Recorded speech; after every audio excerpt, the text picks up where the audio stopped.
తెలంగాణ వ్యాప్తంగా 12,000 గ్రామ పంచాయతీలలో పనిచేస్తున్న 60,000 మంది సిబ్బంది సమస్యలు పరిష్కరించాలని, డిసెంబర్ 17న జరిగే గ్రామ పంచాయతీ కార్మికుల చలో హైదరాబాద్ కార్యక్రమాన్ని విజయవంతం చేయాలని కోరారు టీయూసీఏ అనుబంధ తెలంగాణ ప్రగతిశీల గ్రామ పంచాయతీ వర్కర్స్ యూనియన్ రాష్ట్ర అధ్యక్షులు కొత్తపల్లి రవి.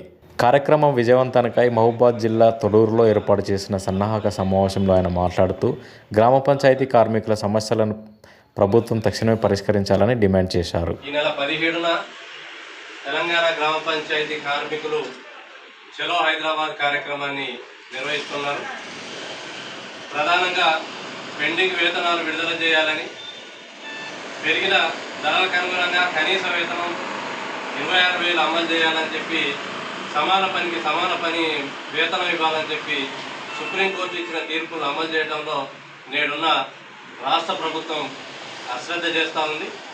సంవత్సర కాలం పూర్తయిన ఈ తెలంగాణ రాష్ట్రంలోని గ్రామ సీమల్ని నివసిస్తున్న ప్రజల్ని ఆరోగ్యాలతో, వాళ్ళకు కావలసిన మంచినీటిని, కరెంటును, అన్ని రకాల సౌకర్యాలు గ్రామానికి అందించే గ్రామ సిబ్బంది, గ్రామ పంచాయతీ వర్కర్స్కు ఈ రాష్ట్ర ప్రభుత్వం సమయం కేటాయించి వారి డిమాండ్లను పరిష్కారం చేసే తీరిక లేని పరిస్థితున్నది.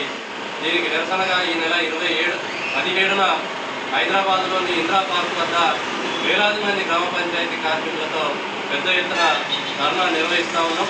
ఈ ధర్నా జేఏసీగా అనేక కార్మిక సంఘాలు కలిసి, గ్రామ పంచాయతీ కార్మికుల్లో పనిచేస్తున్న అనేక సంఘాలు కలిసి ఈ కార్యక్రమాన్ని నిర్వహిస్తూ ఉన్నాయి. ఈ కార్యక్రమంలో పెద్ద ఎత్తున గ్రామ పంచాయతీ కార్మికులు పాల్గొని ఏవైతే అపరిష్కృతంగా ఉన్న డిమాండ్లు ఉన్నాయో వాటిని పరిష్కారం చేసేదాకా ఈ ఉద్యమాన్ని తీవ్రతరం చేస్తాం. అందులో భాగంగా 17వ తారీఖు ఇందిరా పార్క్ వద్ద జరిగే మహాధర్నాను జయప్రదం చేయాల్సిందిగా గ్రామ పంచాయతీ కార్మిక వర్గానికి తెలంగాణ ప్రగతిశీల గ్రామ పంచాయతీ వర్కర్స్ యూనియన్ టీయూసీఐ అనుబంధం విజ్ఞప్తి చేస్తాం. యూనియన్ మండల అధ్యక్షుడు గుండాల సోమనరసయ్య అధ్యక్షతన జరిగిన సమావేశంలో జిల్లా అధ్యక్షుడు పాడే బీకు, మండల ప్రధాన కార్యదర్శి ఎర్రబోయిన, సహాయ కార్యదర్శి బుచ్చిలింగం, తండా లింగమూర్తి, కోశాధికారి బంధురాము, వెంకన్న తదితరులు